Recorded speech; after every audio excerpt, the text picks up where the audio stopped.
Okay, I'm looking at yours. This looks like a spaceship to me, so I got some spaceship material to kind of look at and gauge how some of the graphics work. And it all depends on the approach you want to go with. If you want to go campy, like old retro, then you might want to look at something like this and take the color palette right from it. Green is a recessive color, and it's not going to stand out on this black. So I was thinking right off the bat that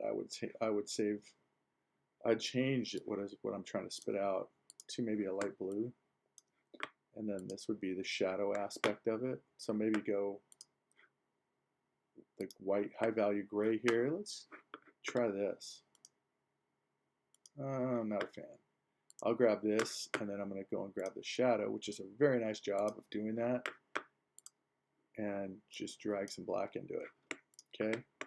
Now, we don't need strokes on highlights. Just let the highlights be.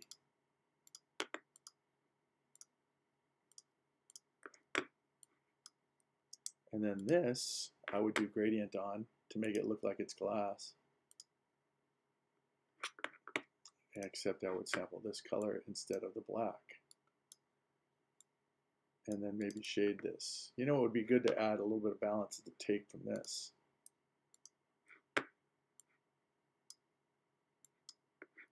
And go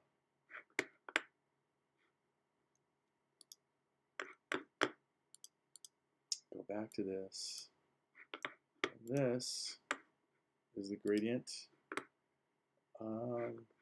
You can click on this, and then you can go shift click on that to sample that color right there. And then I'm going to go and grab this and shift on that. And then I'm going to go get my gradient tool here, and I'm going to just click and drag it in the direction that I want it. And I want it to be kind of like this. And then you can slide this out if you choose.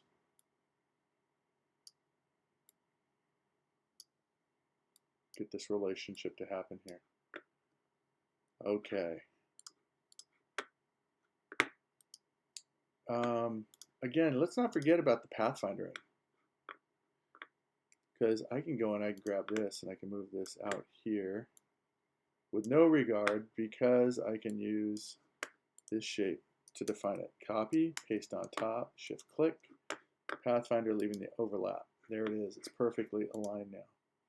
Then the red, I might go in and do that.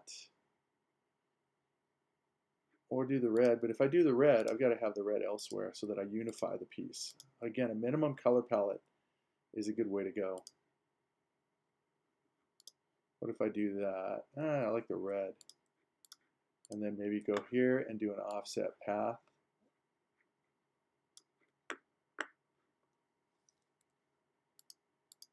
And with that color, maybe I incorporate the gold. Maybe I like the gold. And then maybe this is red, which grabs a lot of attention. And then this can be gold. Okay, but on this, we don't want any strokes on your letter forms, and especially because these strokes are getting they're clogging your letter forms. So it's best just to get this and get rid of it, and perhaps do a higher value so it stands out. Maybe how's the white gonna look? X, shift click,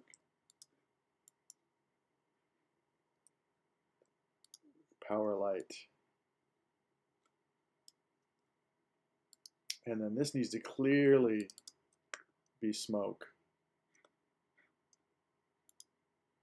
And so I would get my smoke, and I'd get my pencil tool, letter N, and I would go in here and I would just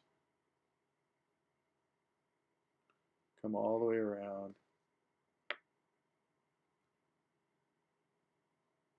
and close the shape up.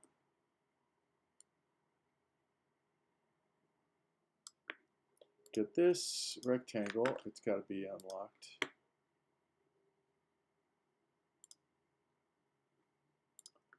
And I'll sample this, Control C, Control F, grab the smoke, leave the overlap. And then I would make this a space color, like the blue. Let's grab letter I. Let's grab this. Let's go get this and shift key and make it a very saturated shade of this color. You could do that, and then you can add some black. Okay, I'm not really digging on this golden outline right now. I'm wondering if that shouldn't have a black stroke on it either. It just should be the gold or whatever color you decide to go with. I don't use strokes. I think strokes are kind of like make everything look like a coloring book, and I don't want coloring books. It's kind of a crutch. If you don't do value well, it seems like people have to use outlines. So try to steer clear of outlines or strokes. You don't need them.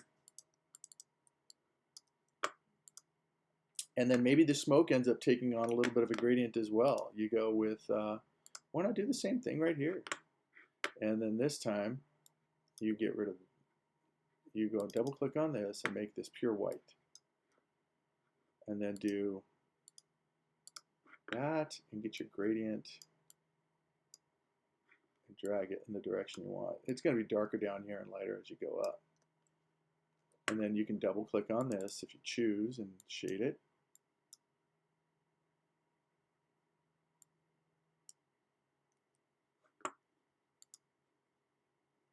Maybe this gets darker as well.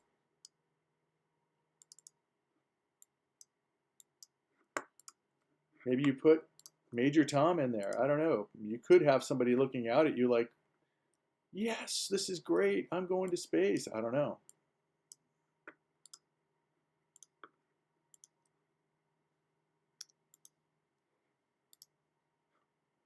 And then you could drop some stars all up in there. Give people what they're looking for. Let them think they're going to space.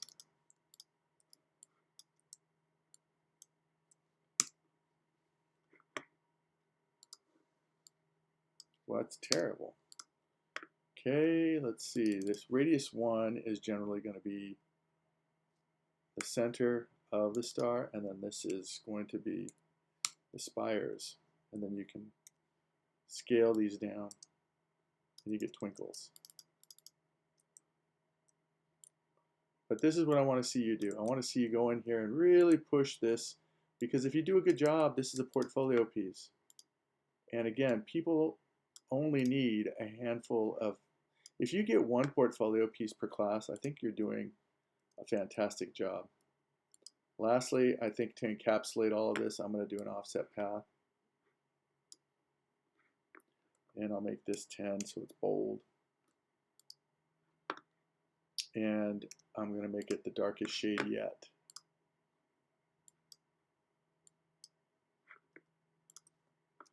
And do you see how this has got a lot of contrast? You're starting to see now what the emphasis focal point should be. Everything is encompassing. You could add more cloud texture in here if you want.